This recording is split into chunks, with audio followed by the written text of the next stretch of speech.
Hola, ¿qué tal? ¿Cómo están? Vamos a continuar con nuestra clase número 3 de química. En sus apuntes, por favor, página 6.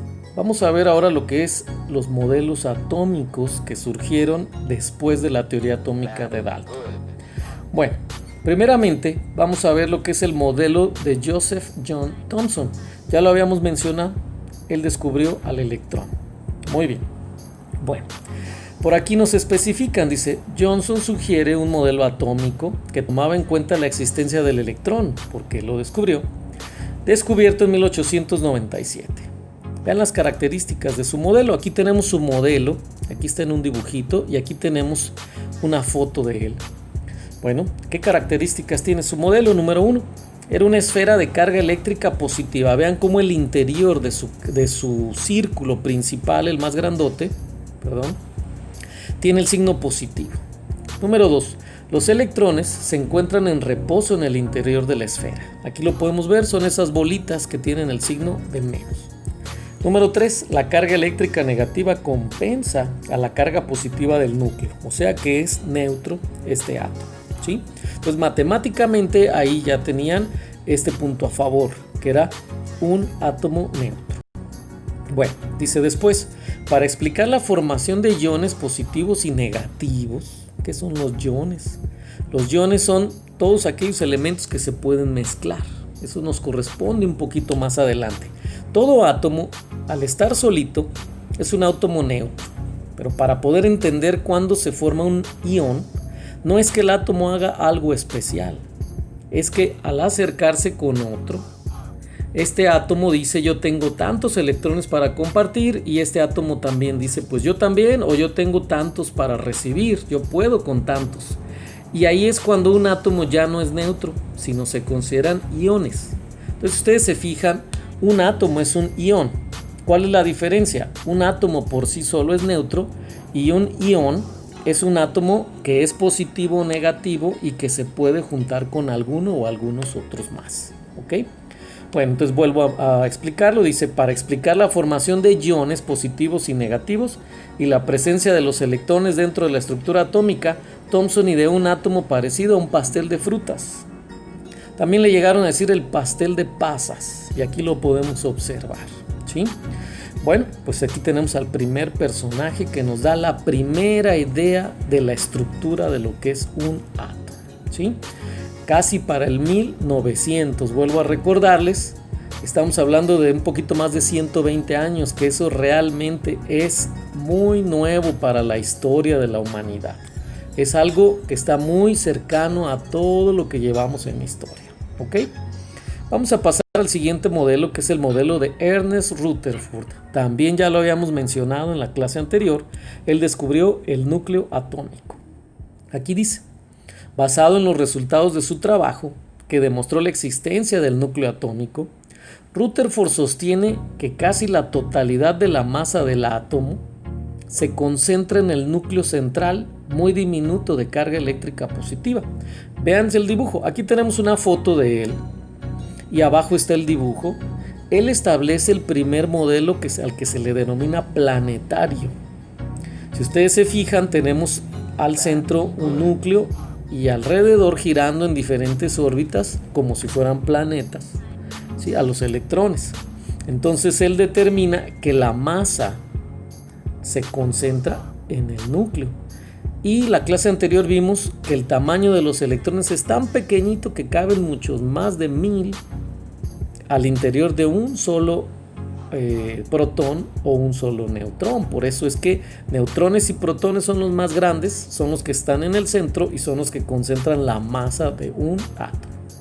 Bueno, ok, características de este modelo. Número 1, demostró la existencia del núcleo atómico con partículas a las que nombró protones. Entonces, además de descubrir al átomo, él estableció lo que era la partícula del protón. Número 2, los electrones giran alrededor del núcleo describiendo órbitas circulares. Entonces, este es el modelo planetario establecido por Rutherford. Esta es la base de la que hoy manejamos como realidad. Número 3, la carga eléctrica del núcleo y de los electrones se neutralizan entre sí. provocando que el átomo sea eléctricamente neutro. Entonces esta característica proviene de Thomson. Él la mantiene porque todos sus estudios no son aislados, sino que él se basa en los descubrimientos de los anteriores, obviamente. Eso es mejor que estar por sí solo tratando de descubrir las cosas. Bueno, vean el último punto que manejamos, este parrafito de abajo. Dice, el modelo de Rutherford tuvo que ser abandonado, pues el movimiento de los electrones suponía una pérdida continua de energía. Por lo tanto, el electrón terminaría describiendo órbitas en espiral.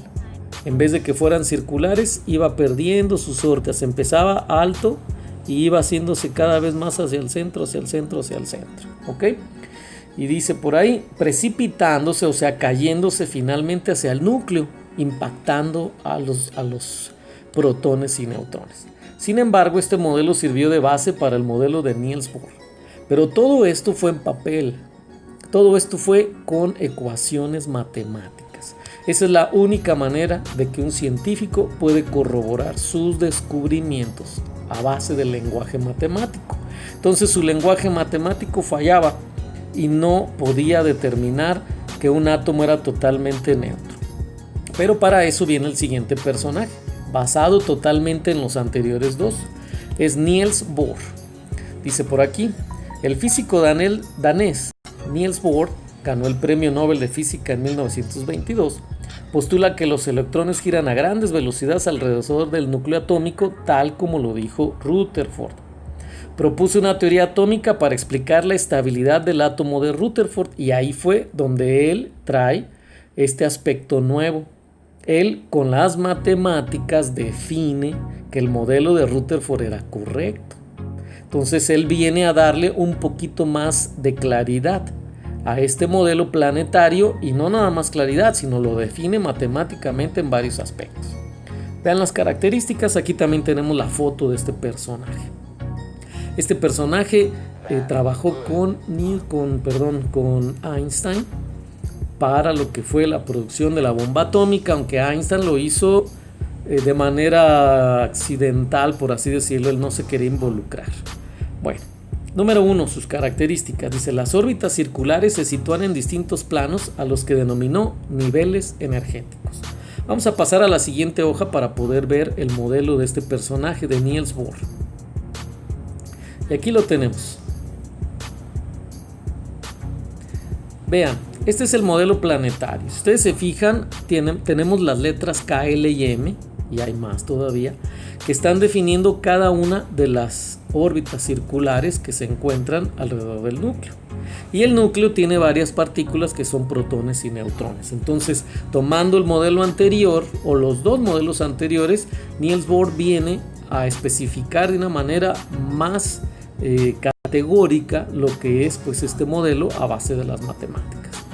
Característica número 2, los niveles energéticos se designaron con las letras mayúsculas K, L, M, N, O, P y Q, a los que posteriormente, o sea después, se les denominó con los números del 1 al 7.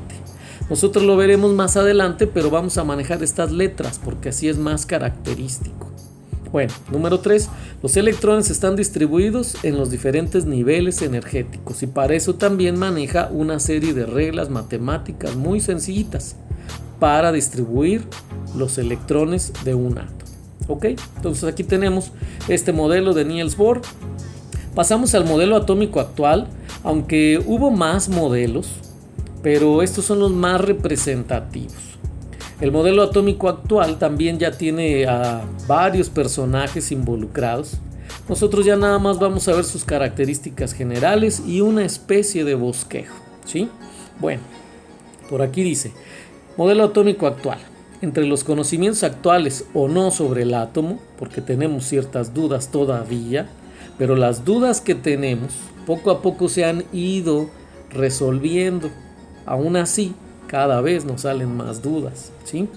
Entonces, que han mantenido su veracidad o que han sido pues verdaderas, se consideran las siguientes. Número 1. La presencia de un núcleo atómico con las partículas conocidas, protones y neutrones. La casi totalidad de la masa atómica en un volumen muy pequeño, o sea, la masa se concentra en el núcleo, ¿sí? Número 2. los estados estacionarios o niveles de energía fundamentales, en los cuales se distribuyen los electrones de acuerdo a su contenido energético. En otras palabras, pues son los niveles de energía establecidos por Niels Bohr, continúan todavía vigentes, ¿sí? Número 3, dice la dualidad de la materia, pero eso ya sale un poquito de lo que es el conocimiento general, porque habla de lo que es el carácter onda-partícula. Explico, dice. Aunque no tenga consecuencias prácticas al tratarse de objetos de gran masa, dice, en el caso de partículas pequeñas como electrones, la longitud de onda tiene un valor comparable con las dimensiones del átomo. Explicamos. Dualidad significa de dos, ¿sí? Dualidad de la materia de carácter onda-partícula. Lo que pasa es que todas las partículas se mueven en diferentes ondas, no tienen líneas rectas. Todo se mueve en vibración. Entonces todavía no llegamos a poderlos ver y poder tocar de a uno y poder manipularlos. Los manipulamos con ciertos métodos, pero no los podemos ver y tocar. De hecho, si yo uno mis dedos, jamás se van a tocar. La sensación física que yo tengo de rozar un dedo con otro es mi sistema nervioso. Pero a nivel atómico, jamás se van a tocar, ¿sí? Entonces todo eso estamos pues entre física y química. Obviamente que es muy grande todo este tipo de campo. Nosotros lo que tenemos que ver es el conocimiento general y de ahí ir partiendo para poder ir entendiendo todo esto, ¿ok? Entonces el punto 3 pues queda un poquito fuera de nuestro aspecto general, ¿sí? No se preocupen, no vendrá en el examen el punto 3 por lo mismo que les anticipo. Punto número 4 dice, la probabilidad en un lugar de certeza en cuanto a la posición, energía y movimiento de un electrón debido a la imprecisión de los estudios por el uso de la luz de baja frecuencia. Explicamos. Es tan rápido el movimiento de un electrón que, lo vuelvo a repetir, todavía no los hemos visto, no los podemos detener, no lo podemos agarrar. Entonces todos los descubrimientos que hemos manejado pues nos dan pruebas de que ahí están, ¿sí? Se han visto en cierto modo, pero no de una manera así como si yo pudiera agarrar, por ejemplo, un lápiz y manipularlo. Vean el dibujito para poderlo entender. Este es el modelo actual en una especie de modelo probabilístico. ¿Por qué? Porque donde está más oscuro es donde hay un 99% de encontrar una partícula. Si ustedes se fijan, el centro. Y si vemos hacia los costados, hacia arriba, hacia abajo, hacia alrededor, hay lugares de más sombra y hay lugares de menos sombra. Significa que los electrones, al estar girando tan rápidamente, pues es muy difícil decir ahí está, porque en ese momento ya dio el montón de vueltas. Entonces, con este modelo podemos entender más o menos cómo están estructurados lo que son los electrones, los protones y los neutrones en un círculo grandote que sería el átomo a final de cuentas de Demócrito. ¿Ok? Bueno, muy bien. En esta clase nos corresponde ver lo que son los modelos atómicos. Vimos los modelos los volvemos a repasar rápidamente, de Joseph Thomson, de Ernest Rutherford, de Niels Bohr, que son los tres principales, y tenemos el modelo actual. Pasamos por acá a ver unos pequeños conceptos para finalizar esta clase. Por aquí tenemos lo que es número atómico y número de masa, ¿sí? Vamos a hacerlo un poquito más grande, ahí está. ¿Qué es el número atómico? Dice, es el número entero positivo que es igual al número total de protones. Es el número de protones de cada elemento.